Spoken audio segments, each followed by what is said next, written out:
Hello, everyone. This is Bran'sTech Hedgepeth, and I want to welcome you all here to the Tansson Talks YouTube channel. I'm so glad to have you all here today. So, without further ado, I just wanted to take a moment to first thank you all so much for being here and for willing to continue to watch and listen to my content as we start off 2023.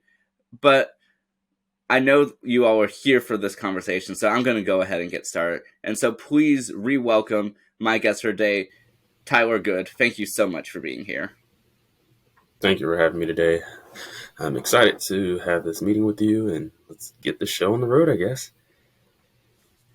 That sounds great. And so first of all, how are you doing today? I mean, this is right before the holiday season by the time we're recording this in late 2022. So how have you been?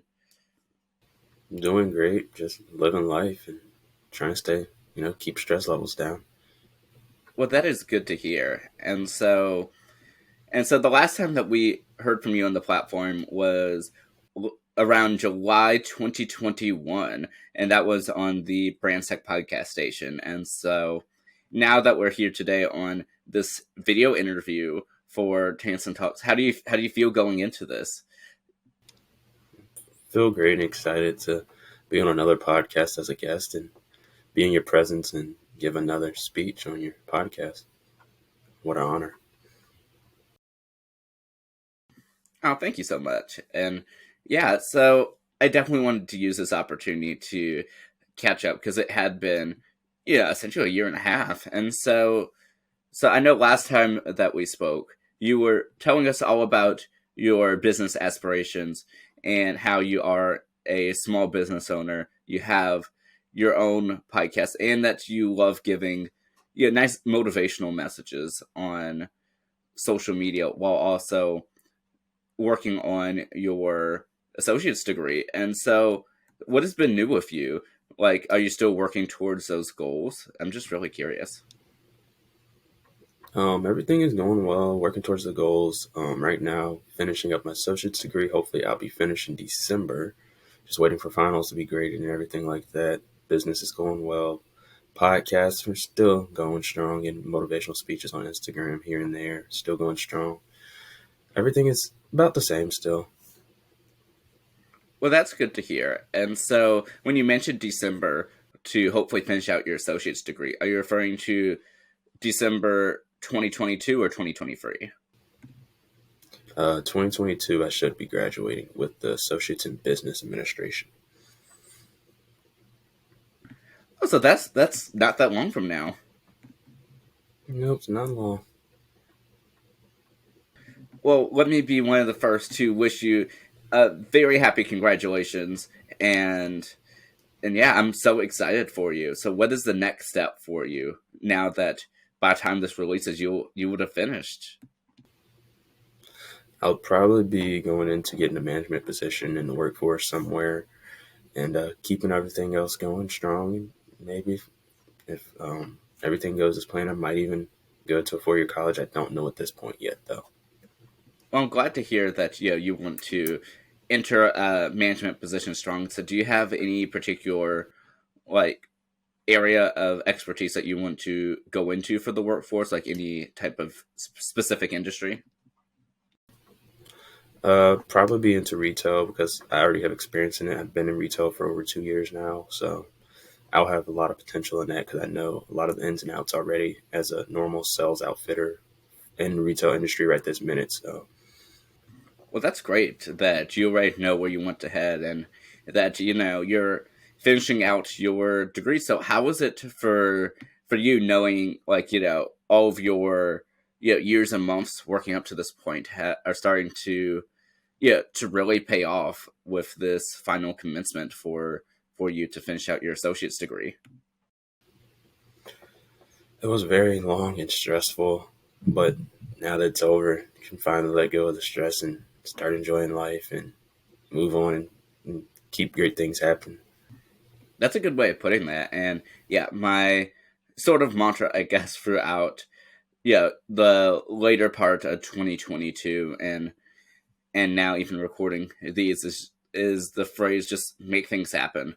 And yeah, I know a lot of times that we try to do things, we set out our goals, and yeah, and sometimes we just have to work to make it happen. And so I'm glad to hear that, that you've been striving with everything. And so now that we're about to enter the new year in just a couple weeks, by the time we're recording this. So what would you say are some things that you're able to take away from your experience with your working towards your associate's degree and your first couple years of owning your business and everything, and that it's only been 2.5 years since you left high school at that. So I mean, what you've been doing is very impressive. Well, I would say no matter what, keep your head up, keep going strong. You're going to have a whole bunch of rocks in the road. I experienced a whole bunch of them, but I got through them.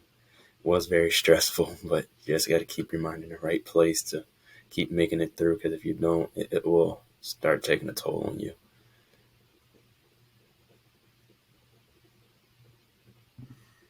That is quite true. And yeah, I mean, that just makes perfect sense. And I can't remember if, properly recall from our previous conversations, but for your associate's degree, were you primarily based, virtually or in person, or how was that experience for you finishing out?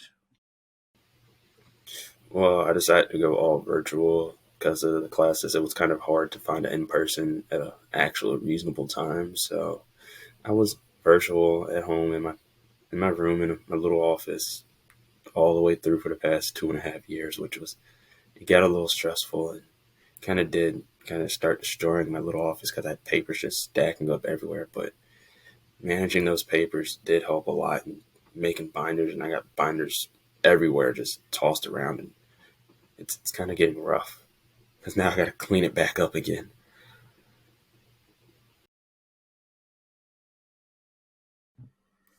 Wow. And so I'm sure, are you excited to finally get rid of those papers now that you officially have a degree in your hands? I'll be glad to like put these binders in a nice safe spot out of the way and not stacked up all over my desk and in my office. I barely have enough room to move around because I got binders all over the floor stacked up and everything. It got really hectic. Like I got a whole stack of loose leaf paper sitting on my desk right now from just math, like 20 to 30 pages thick. Wow. Well, luckily from this camera angle, you all can't see, my desk setup right now. I have so many papers like on the other side of me that it's just a big stack of papers on top of my computer. I should probably move them right after this recording, but yeah, I very much am familiar with that, and so I know for me anyway that when I work on things, I like having it on pencil and paper. And I'm sure throughout these video recordings I did in 2022, everyone can see the nice pen I would always have in my hand. I don't have it with me today, but I love writing things down physically. And so, what about you? Do you prefer, paper pencil writing or typing for just your quick notes and planning? I'm just curious about that. Wrote everything on paper and then typed it in. And it happened that I lost some of it, but the good thing is I had it backed up on paper, so I was able to restore it again. But most of the time, I just write it on paper, PDF it, have it stored in a file on my phone. So if I need to hop on, get access to it, I got it at any moment. Yeah, that's a good way of doing it. Yeah, just saving it all to, PDF. So at least you have like the physical copy and the online copy. Well, not necessarily online, but the digital copy. And so I started putting everything in my giant content creator binder into the computer a couple months ago. I believe maybe about April or May 2022. And yeah, that definitely took a lot of intensive work just because of but the clear abundance of paper I just have. And so I'm trying to do a better job. Maybe that'll be one of my resolutions for 2023 is to use less paper or reuse paper more. I will say that for a lot of the stuff, I actually go back and reuse the paper, so I'm not reusing paper over and over again. But yeah, I mean, there's nothing like physically writing things down. Maybe what I need is like like a new whiteboard, so that way I can at least erase things when I'm done. So yeah, but I know we always think, yeah, I know like we always think about, physical hoarding of papers, but digital hoarding's a thing too.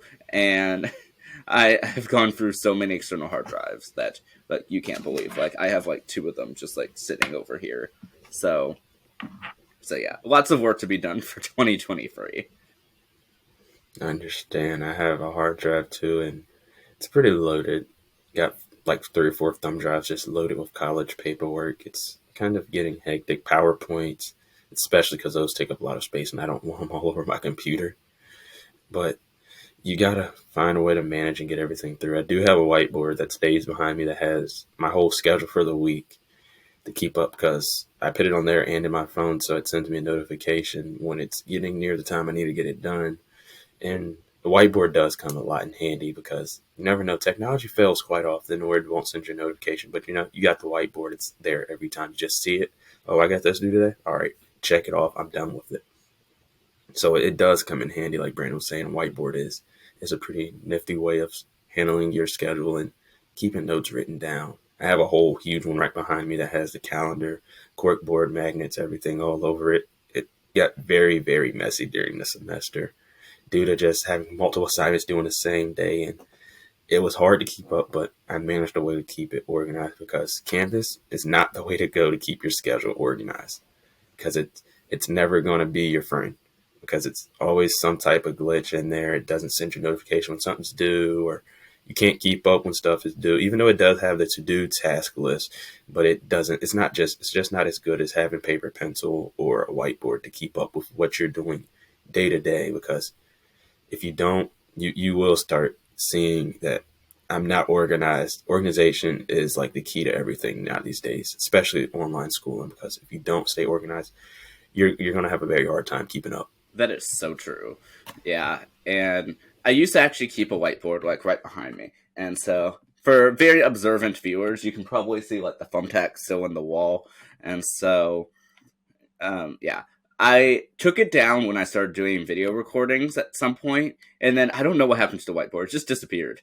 I don't know where it went. And so maybe that's one of the things I'll have to do before the year ends, is just buy a new one to put up there. But certainly with online schooling, yeah, speaking from personal experience as a virtual college student myself, is that like there's truly is nothing more important than organization. And I mean, it's just such an important tool. I think that we all forget about.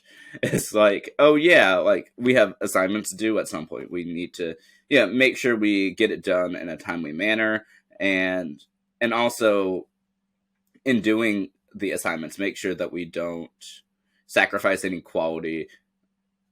And I mean, just make sure we do the best job that we can. It's not like we have anyone who is, physically there telling you, hey, don't forget to do the assignments. It's all on you. So That is physically true because professors they're not going to be over top of you and tell you this is due then, this is due that. They won't speak nothing to you about when stuff is due. They just post it. They put in an announcement tab at the end of the week. This is the week's schedule. You're not going to hear nothing else back from, especially virtual students who are not required to go to Zoom or anything. So you have to do everything by yourself. It's like you're teaching yourself, you learn yourself. You might even have to take the time out of your day to get a personal tutor. I had to because it was a struggle. And if I didn't get a personal tutor, I would have struggled a lot through math. And it wasn't something I wanted to do, but I just had to, be courage and strong and say, I'm going to do it just because I need it to get through this. Because if I didn't, I probably wouldn't have made it through because I struggled a lot. And with being an online college student, you're not on the professor's time.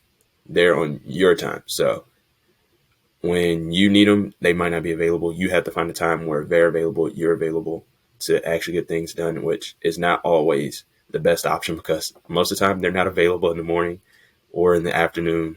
You have to wait till late in the evening or early in the morning when they're not in class, which not everyone's schedule, permits to their schedule. So it's like you have to work together with a professor to make a schedule that works. They might even have office hours in the middle of the day where you're not even available or you're in another class, which is even harder because you can't just go to office hours and speak to a teacher about what you need. You have to email them, find the time when they're available and that they'll actually meet with you physically, or just constantly just send emails and emails and emails. But sending emails on emails and emails does get very hectic, and you lose a lot of stuff because you can't keep up, because they just start getting smaller and smaller and smaller, and more words on the page just makes your mind just go, wow, what am I reading?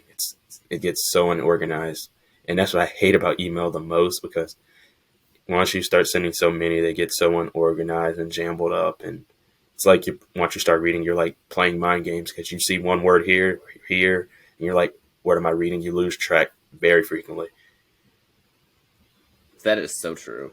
And I mean, one of the experiences I think I have had the most is where you have a question, you ask the question, but it's like there's one part of the question that you absolutely need answered, and that was the one part that they didn't answer. So it's just like, it's like you don't want to be an annoyance, but at the same time, it's like to do the assignment properly, you need to know the answer. And so, it's a crazy virtual world out there for us virtual college students. Yes, it very is. And if you can't just say, send it one email and wait until they respond, because a lot of teachers, you send an email, they're not going to respond. You need to keep on your P's and Q's and constantly keep sending messages and emails until you get a response. Because if you just send one email, they're probably not going to, even though the policy says they respond 24 to 48 hours, they probably won't. It's going to probably be 2-3 days. And times they do respond, that's when the assignment's due, which if you wait till the assignment's due and then they finally respond, it does you no good, because now you're in a spot where you have to take your attention off of everything else that you have to do to finish that one assignment and hope that it's done right and you get a quality grade for it, and not just put something together and then, you get your grade back and it's nowhere near what you got. And now your grade is suffering because of you wasn't on the top of it and trying to get a hold of the teacher when they weren't trying to, help as much. And it's a learning curve when you're virtual. You have to learn your schedule, learn how to manage, and actually how to get a hold of teachers. Because if you don't, it's nothing like high school where you just walk in teacher's classroom, say, hey, I need help with this, or send them an email. Hey, I need help with this. See them during lunch, because college is totally different. When you walk up to see them, they're either teaching a class or not there. There's many different circumstances when you go to see a teacher in college, because they're busy, but they're not busy at the same time. They're just there in their office when they need to be. When they're not required to be in the office, they're not there. And then half the time, teachers, when you send them an email, they don't respond. Like I was saying earlier, I just got fortunate that I had some professors that was like, I had one professor that was just a great professor. He was like, here's my phone number if you need me anytime between 9 o'clock in the morning and 9 p.m., Monday through Saturday. Call me. I'm going to answer. You got me at full attention. And that's what I like about professors. You can send them a text any time of the day. They're going to help you over just having to send emails and wait, because they'll respond a lot faster to a phone call or a text before they respond to email, which it's true. It's a lot of professors, they won't do that, but there's some great professors out there that will actually go above and beyond now their way to actually benefit and help you students to actually pass and do great in the course, which I'm grateful for professors that I had like that. That's good. That they were really helpful and were able to, help your educational journey. And I know, like for me, all of my professors have, for the most part, been like very helpful, especially at my university. And everything, but it still is definitely a learning curve. To really, I mean, get things done in the manner that you want to do it. Like, it's not like one of those things where, like you said, the emails where you can just go in maybe like a couple days before the assignment's due and be like, oh, okay, I have a question. Like, you need to be on top of it as several weeks prior sometimes, and like you said, just stay on it. And it's an interesting world. I don't necessarily know if it's necessarily harder per se than in person, because I think that they all have their own advantages and disadvantages, but it's just different than, I guess, what the norm is, to say the least. Which is highly true. Like Brandon said, they do have each one has their pros and cons, and you'll experience if you do it. If you do get classes, I would suggest that you at least have one to two Zoom meetings a week that you actually physically go to a course over Zoom, because those asynchronous teachers just send their announcement at the end of the week. That's all you hear from the week. And it does get hard when you're doing that, because you can't just be in the middle of a Zoom, or when the professors at the end of the Zoom meeting say, "Can I pull you to the side and talk to you about such and such and such and such," because there's not a Zoom meeting. So it's more of like the email game. And if they do have an office hour, go to the office hours if it time permits. So each one has their pros and cons. I did discover that I feel like I do better online because there's nobody over top of you and you have more time to complete things. But the in person, you do get the benefit of being there with a professor, and if you have a question right then, you can ask a question right then. So they each have their pros and cons. Yeah, that is quite true. Yeah. And so, yeah, that is quite true. And I know, like, even for me, like, I also think I have heavily benefited from being online. And I don't know how I would do in person again. I mean, it's been since February or March 2020 that I had done anything like in person, like even like exams and everything. And yeah, I don't know how it would be in person, but I've spent most of my undergraduate career doing asynchronous courses, so without any meetings. But for those that had office hours, I tried to go as much as I could. Even if I don't actually have anything to do, I just like saying hello to the professors. And so, yeah, at least I have that communication with them. And so, yeah, I mean, overall, I really have enjoyed my undergraduate career, just like I've enjoyed this conversation thus far. But Tyler, this has been so great speaking with you thus far. Is there anything else that you'd like to share, like in this discussion, before we wrap things up? And I will say, like I just mentioned, is it's been so fun thus far being able to catch up with you, and I'm glad you're willing to be here. Well, all I would say is just a quick motivation. You got this. You'll make it through anything as long as you put your mind in the right place and you keep going strong at it. You can accomplish anything you want. You just got to keep on it and keep going strong, and just keep calm and go through it. Because if you start getting stressed, it's just going to get worse, because you're just like, I don't want to be here. I don't want to do this. Just stay calm, relax, make your way through. You will benefit from just staying calm.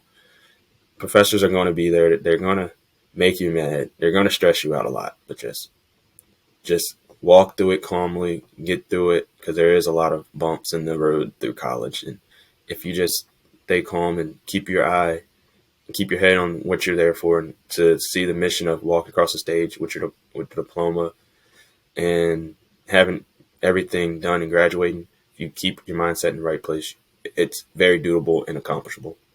I love that. Thank you so much, Tyler. And if there's anywhere that anyone can follow you online or even check out your podcast as well, I did want to allow an opportunity for you to share before we, depart for this discussion. I do have a social media. It's ty_inspires, and I do have a podcast called Tyler's Unfiltered, which it hasn't been a podcast released in a couple of months, but we're working on getting one released very soon. You can catch me there. There's many ways you can catch me. Best way to contact me really is just contact me through social media at ty_inspires on Instagram. I'm very active on there typically. I post almost at least 2 to 3 times a week. So I'm very active there, and that's where it'd be best to possibly catch up with me. Well, that is great to hear. And like I said, congratulations once again on your upcoming graduation. And I hope that this isn't the last time that we get a chance to speak here. Thank you, and I hope we do get to speak a little bit more often and soon again for another, great podcast with you. And what a great platform you have going, and I'm proud of you for the podcast that you got going and keeping it strong. And very great platform and very great podcast. I enjoy listening to them, and it's just a pleasure to be up here and record one with you. Actually, thank you for giving me the opportunity to come up and record one with you.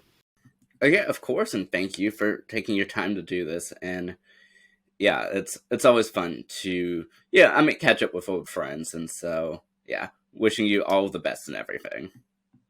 Thank you, and I wish you the best of luck with everything else too. Thank you so much. And for those of you watching or listening, thank you all so much as always. And I so much appreciate you all being here and continuing to check out my content. Have a wonderful day, everyone, and let's make things happen. I'll see y'all later. Take care.